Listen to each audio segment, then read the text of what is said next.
গ্রামের নাম ঘনশ্যামপুর। একটা ঘুমন্ত গ্রাম, যেন সময় থেমে আছে এখানে। বাইরে থেকে দেখলে মনে হবে গাছগাছালি ঘেরা এক শান্ত গ্রাম, যেখানে দিনের শেষে মানুষ মাঠ থেকে ঘরে ফেরে, চায়ের দোকানে আড্ডা জমে, আর সন্ধ্যা নামলেই পুরো গ্রাম ঢেকে যায় নিস্তব্ধতায়। কিন্তু এই নিস্তব্ধতা নিছকই শান্তি নয়, এ যেন এক চাপা ভয়। এই গ্রামের ভেতর লুকিয়ে আছে শতাব্দী পুরনো কিছু অপ্রকাশিত গোপন ইতিহাস, কিছু দুঃখ, কিছু অভিশাপ, আর কিছু আত্মা যারা এখনো নিস্তার পায়নি। গ্রামের শ্মশানটি, যেটা গ্রামের থেকে একটু দূরে বটগাছের ছায়ায় ঢাকা, সেখানে প্রজন্মের পর প্রজন্ম ধরে থাকে একজন ডোম। মানুষ মরলেই তাকে পোড়ানোর কাজ করতে হতো। সে কারো আপন ছিল না, কারো ঘরের লোক নয়, ছিল শুধু দায়িত্বে বাঁধা। মৃত্যুর পর মানুষকে মুক্তি দেয়াই তার কাজ। কিন্তু একদিন মৃত্যু এসে তাকে ছুঁয়ে যায়, আর ঠিক তখনই শুরু হয় এক অশুভ চক্র।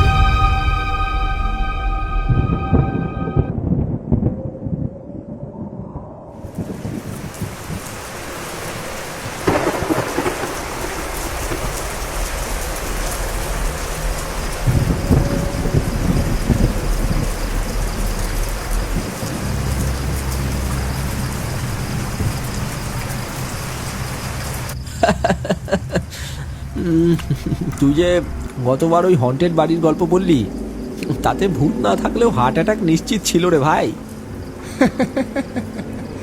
ভয়তে তো তোর চেহারাটা দেখার মতো ছিল, চোখ দুটো কেমন ছাগলের মতো বড় বড় হয়ে গেছিল। এসব ভূতের গল্পে ভয় পাওয়াটা এখন পুরনো কথা, বুঝলি? এখন তো সবই সায়েন্স, বুঝেছিস? ভয় না পাওয়া লোক দেখানো বলি। ভূত একবার সামনাসামনি দাঁড়া, তখন বুঝবি কার কাঁপুনি ধরে।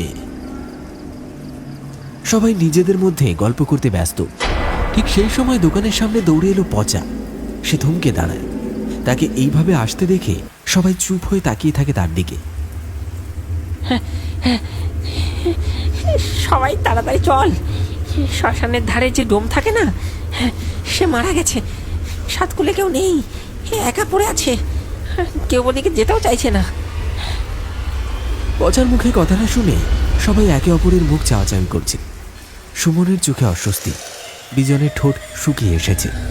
তবু ধীরে ধীরে মাথা ঘুরিয়ে তাকায় রাহুলের দিকে। হাসির বদলে সবাই চুপচাপ, যেন কিছু অজানা ভয় তাদের গলা টিপে ধরেছে।